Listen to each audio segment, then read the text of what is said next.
Get ready for the countdown. 10, 9, 8, 7, 6, 5, 4, 3, 2, 1, 0. Selamat datang di Universitas Nahdlatul Ulama Kalimantan Timur. Assalamualaikum warahmatullahi wabarakatuh. Perkenalkan, nama saya Ivan Muhammad Febrian dari kelas karyawan akuntansi. Di sini saya akan menjelaskan tentang sejarah pemikiran ekonomi Islam. Tanpa panjang lebar, kita langsung saja ke pembahasannya. Perkembangan pemikiran ekonomi Islam. Sejalan dengan ajaran Islam tentang pemberdayaan akal pikiran dengan tetap berpegang teguh pada Al-Quran dan hadis Nabi. Konsep dan teori ekonomi dalam Islam pada hakikatnya merupakan respon para cendekiawan muslim terhadap berbagai tantangan ekonomi pada waktu-waktu tertentu. Ini juga berarti bahwa pemikiran ekonomi Islam seusia Islam itu sendiri. Berkenaan dengan hal tersebut, menurut pendapat Andi Warman Aswar Karim yang dia kutip dari Muhammad Nestullah As-Siddiq, sejarah pemikiran ekonomi Islam ada 3 fase, yaitu fase dasar ekonomi Islam, fase kemajuan, dan fase stagnasi. Berikut penjelasannya. Fase pertama merupakan fase abad awal sampai dengan abad ke-5 Hijriah atau abad ke-11 Masehi, yang dikenal sebagai fase dasar ekonomi Islam yang dirintis oleh para fuqaha, diikuti oleh sufi dan kemudian oleh filosof. Pada awalnya pemikiran mereka berasal dari orang yang berbeda, tetapi di kemudian hari para ahli harus mempunyai dasar pengetahuan dari ketiga disiplin tersebut. Fokus fikih adalah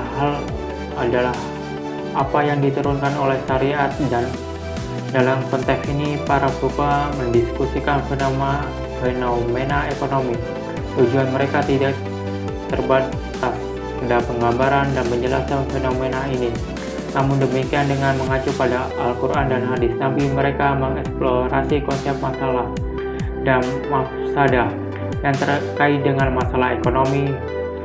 Dan sedangkan kontribusi tasawuf terhadap pemikiran ekonomi adalah pada keajegannya dalam mendorong kemitraan yang saling menguntungkan, tidak harus rakus dalam memanfaatkan kesempatan yang diberikan. Fase kedua, fase ini dimulai pada abad ke-11 sampai dengan abad ke-15 Masehi. Dikenal sebagai fase cemerlang karena meninggalkan warisan intelektual yang sangat kaya. Pada cendekiawan muslim di masa ini mampu menyusun suatu konsep tentang bagaimana umat melaksanakan kegiatan ekonomi yang seharusnya berlandaskan Al-Quran dan hadis Nabi. Dan secara bersamaan di sisi lain mereka menghadapi realitas politik yang ditandai oleh 2 hal. Pertama, disintegrasi pusat kekuasaan Bani Abbasiyah dan terbaginya kerajaan ke dalam beberapa kekuasaan regional yang mayoritas didasarkan pada kekuatan atau power ketimbang kehendak rakyat. Kedua, merebaknya korupsi di kalangan para pengusaha. Yang saat-saat ini, akhir-akhir ini kita sering lihat di negara tercinta kita, negara Republik Indonesia.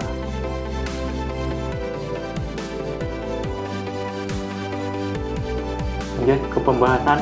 Diiringi dengan dekadensi moral di kalangan masyarakat yang mengakibatkan terjadinya ketimpangan yang semakin lebar. Pada masa ini kekuasaan Islam yang terbentang dari Maroko dan Spanyol di barat hingga India di timur telah melahirkan berbagai pusat kegiatan intelektual. Tokohnya antara lain diwakili oleh Al-Ghazali, Ibnu Taimiyah, Al-Syatibi. Fase ketiga yang dimulai pada tahun 1446 hingga 1932 Masehi merupakan fase tertutupnya pintu ijtihad yang mengakibatkan fase ini menjadi fase stagnasi. Pada fase ini para fuqaha hanya menulis catatan-catatan para pendahulunya dan mengeluarkan fatwa yang sesuai dengan aturan standar bagi masing-masing mazhab. Terdapat sebuah gerakan pembaharu selama 2 abad terakhir yang menyeru untuk kembali kepada Al-Quran dan hadis Nabi sebagai sumber pedoman hidup tokoh pemikiran Islam pada fase ini diwakili oleh Syah Waliullah Jamaluddin Al-Afghani. Sistem ekonomi pada masa pemerintahan Rasulullah. Pada hakikatnya, adanya sistem ekonomi Islam bukanlah respon dari adanya sistem ekonomi konvensional, melainkan sudah ada sejak zaman Rasulullah. Ketika Rasulullah diangkat sebagai kepala negara, hal utama yang dilakukan Rasulullah adalah membangun sebuah kehidupan sosial yang bersih dari berbagai tradisi, ritual, dan norma yang bertentangan dengan prinsip ajaran Islam. Seluruh kehidupan masyarakat disusun berdasarkan nilai-nilai Qur'ani seperti persaudaraan, persamaan, kebebasan, dan keadilan. 1. Strategi Rasulullah SAW dalam menjalankan tugasnya sebagai kepala negara. Rasulullah membangun suatu strategi untuk mengubah keadaan atau Madinah agar menjadi lebih baik dari sebelumnya. Strategi itu diantaranya adalah membangun masjid. Masjid adalah asas utama dan terpenting dalam pembentuknya masyarakat muslim. Rasulullah menyadari bahwa komitmen terhadap sistem akidah dan tantangan Islam baru akan tumbuh dan berkembang di tempat ini. Kaum muslimin akan sering bertemu dan berkomunikasi sehingga ukhuwah dan mahabbah semakin terjalin kuat dan kokoh. Yang kedua, merehabilitasi kaum muhajirin. Setelah mendirikan masjid, Rasulullah memperbaiki tingkat kehidupan sosial dan ekonomi kaum muhajirin atau penduduk Mekah yang berhijrah ke Madinah. Untuk memperbaiki keadaan ini, Rasulullah menerapkan kebijakan yang sangat arif dan bijaksana, yaitu menanamkan tali persaudaraan di antara mereka, yakni persaudaraan yang berdasarkan agama, atau menggantikan persaudaraan yang berdasarkan darah. Yang ketiga, membuat konstitusi negara. Setelah melaksanakan kedua hal di atas, Rasulullah menyusun konstitusi negara yang menyatakan tentang kedaulatan Madinah sebagai sebuah negara. Dalam konstitusi negara Madinah ini, pemerintah menegaskan tentang hak, kewajiban, dan tanggung jawab sebagai warga negara, baik muslim maupun non-muslim, serta pertahanan dan keamanan negara. 2. Sistem ekonomi. Sistem ekonomi yang diterapkan Rasulullah SAW berakar dari prinsip-prinsip Al-Quran. Al-Quran yang merupakan sumber utama ajaran Islam telah menetapkan berbagai aturan sebagai hidayah atau petunjuk bagi manusia dalam melakukan aktivitas di setiap aspek kehidupannya, termasuk di bidang ekonomi. Dengan demikian, pada dasarnya Islam mengakui kepemilikan pribadi, alat-alat produksi, ataupun barang dagangan, tetapi hanya melarang perolehan kekayaan melalui cara-cara ilegal atau bermoral. Telah menetapkan melalui sunnahnya bahwa jenis pekerjaan atau usaha apapun yang dijalankan berdasarkan prinsip-prinsip Qur'ani tidak akan pernah menjadikan seseorang kaya mendadak. Kesuksesan seseorang dalam berusaha baru akan terwujud jika dilalui dengan kerja keras, ketekunan, kesabaran, dan disertai dengan doa yang tidak pernah terputus. Oleh karena itu, setiap aktivitas ekonomi yang dapat mendatangkan uang dalam jangka waktu singkat seperti perjudian, penimbunan kekayaan, penyeludupan, pasar gelap, spekulasi, korupsi, bunga, dan riba bukan hanya tidak sesuai dengan hukum alam dilarang, tetapi juga para pelakunya layak dihukum. Allah berfirman dalam surat Al-Humazah, "Celakalah bagi setiap pengumpat dan pencela yang mengumpulkan harta dan menghitung-hitungnya. Dia mengira bahwa hartanya itu dapat mengekalkannya. Dengan demikian menumpuk harta serta tidak menggunakannya untuk berbagai tujuan yang bermanfaat bagi umat manusia merupakan perbuatan yang tidak diperkenankan dalam Islam, karena menjadikan seseorang kaya raya sementara kepentingan dan kesejahteraan orang lain dan masyarakat terhambat. Orang yang melakukan penimbunan kekayaan atau barang merupakan sebuah tindakan kriminal terhadap masyarakat dan layak menerima hukuman bagi dunia maupun di akhirat.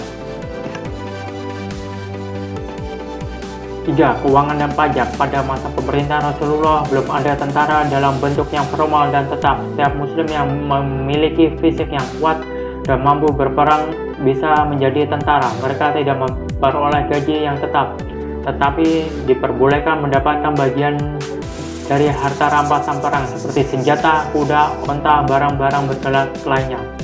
Sumber-sumber pendapatan negara. 1. 1. Harta rampasan perang. Pada masa pemerintah Rasulullah belum ada ketentuan dalam pembagian harta rampasan perang, namun keadaan itu berubah setelah turun surat Al-Anfal pada tahun kedua Hijriah. Dalam ayat ini Allah menentukan tata cara pembagian harta ghanimah dengan formulasi sebagai berikut. A. 1/5 bagian untuk Allah dan Rasulnya, atau seperti untuk negara yang dialokasikan bagi kesejahteraan umum dan untuk para kerabat, anak-anak yatim, orang-orang miskin, dan para musafir. Bagian 1/5 ini dikenal dengan istilah khums. Pada umumnya Rasul membagi khums menjadi 3 bagian. Bagian pertama untuk dirinya dan keluarganya, bagian kedua untuk kerabatnya, dan bagian ketiga untuk anak-anak yatim, orang-orang miskin, serta para musafir. B. 4/5 bagian lainnya dibagikan kepada para anggota pasukan yang terlibat dalam peperangan. Penunggang kuda memperoleh 2 bagian, yakni untuk dirinya sendiri dan untuk kudanya. Yang berhak memperoleh bagian hanyalah tentara laki-laki saja, sedangkan wanita yang hadir untuk membantu keperluan tentu tidak berhak memperoleh bagian dari rampasan perang. 2. Zakat.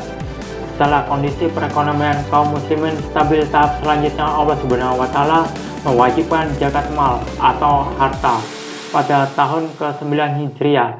Sebelum diwajibkan, zakat bersifat sukarela, yakni hanya berupa komitmen perorangan tanpa ada aturan khusus atau batasan-batasan hukum. Pada masa Rasulullah SAW, zakat dikenakan pada hal-hal berikut. A. Benda logam yang terbuat dari emas seperti koin, perkakas, perhiasan, atau dalam bentuk lainnya. B. Binatang ternak seperti unta, sapi, domba, dan kambing. C. Berbagai jenis barang dagangan termasuk budak dan hewan. D. Hasil pertanian termasuk buah-buahan. E. Lukat H. Harta benda yang ditinggalkan musuh. F. Barang temuan. Selain sumber-sumber pendapatan tersebut, terdapat beberapa sumber pendapatan lainnya yang bersifat tambahan atau sekunder. Di antaranya adalah A. Uang tebusan para tawanan perang. B. Nawaib, yaitu pajak khusus yang dibebankan kepada kaum muslimin yang kaya raya dalam rangka menutupi pengeluaran negara selama masa darurat khums atau rikas atau harta karun. C. Amwal fadilah, yakni harta yang berasal dari harta benda kaum muslimin yang meninggalkan tanpa ahli waris, atau harta orang muslim yang telah murtad dan pergi meninggalkan negaranya. D. Wakaf. Zakat. Yang E. Zakat fitrah. F. Bentuk sedekah lain seperti hewan kurban dan kafarat. Kafarat adalah denda atas kesalahan yang dilakukan kaum muslim saat beribadah atau saat ibadah. Yang B. Sumber-sumber pengeluaran negara. Pengeluaran negara selama masa pemerintahan Rasulullah SAW tersebut dibagi menjadi 2, yaitu primer dan sekunder. Yang pertama, primer, yaitu biaya pertahanan, penyaluran zakat dan ushur kepada yang berhak penerimanya menurut ketentuan Al-Quran, pembayaran gaji untuk wali, kadi, guru, imam, muadzin, dan pejabat negara lainnya, pembayaran upah para sukarelawan, pembayaran utang negara, bantuan untuk musafir, dan selanjutnya sekunder, bantuan untuk orang yang belajar di Madinah, hiburan untuk para delegasi keagamaan, hiburan untuk para utusan suku dan negara, serta biaya perjalanan mereka, hadiah untuk pemerintah negara lain, pembayaran untuk pembebasan kaum muslim yang menjadi budak, pembayaran denda atas mereka yang terbunuh secara tidak sengaja oleh pasukan kaum muslim, pembayaran orang yang meninggal dalam keadaan miskin, pembayaran tunjangan untuk orang miskin, pengeluaran rumah tangga Rasulullah SAW, atau hanya sejumlah hasil 80 butir kurma, 80 butir gandum untuk setiap istrinya, dan persediaan darurat. 4. Baitul Mal, yaitu tempat pusat pengumpulan dana yang di masa Nabi Muhammad SAW terletak di Masjid Nabawi. Rasulullah SAW merupakan kepala negara pertama yang memperkenalkan konsep baru di bidang keuangan negara pada abad ke-7, yakni semua hasil pengumpulan negara harus dikumpulkan terlebih dahulu dan kemudian dibelanjakan sesuai dengan kebutuhan negara. Harta hasil pengumpulan itu adalah milik negara, bukan milik individu. Ingat, milik negara, bukan milik individu atau dikuasai oleh oknum. Oke, dari pembahasan yang tadi kita bahas, kita tarik kesimpulannya, yaitu sebagai berikut.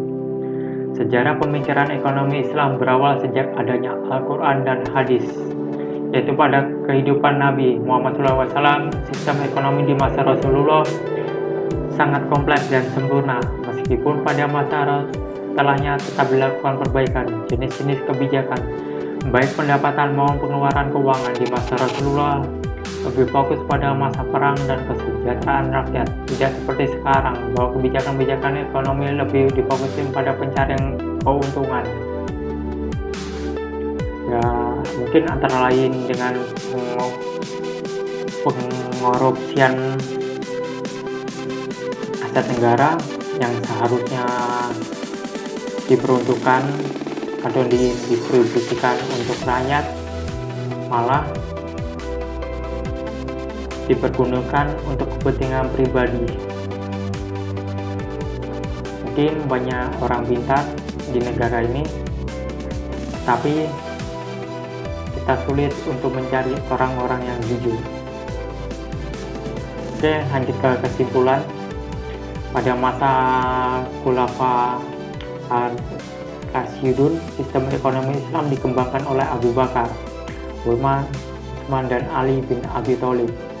Adapun pada masa-masa berikutnya, para ekonomi muslim mengembangkan konsep-konsep ekonomi Islam sesuai dengan situasi dan kondisi yang dihadapi, tentu dengan tetap bersandar pada Al-Quran dan hadis. Mungkin itu aja pembahasan dari saya. Mungkin ada salah kata, mohon bisa dimaafkan. Kurang lebihnya saya ucapkan terima kasih. Dan saya akhiri. Assalamualaikum warahmatullahi wabarakatuh.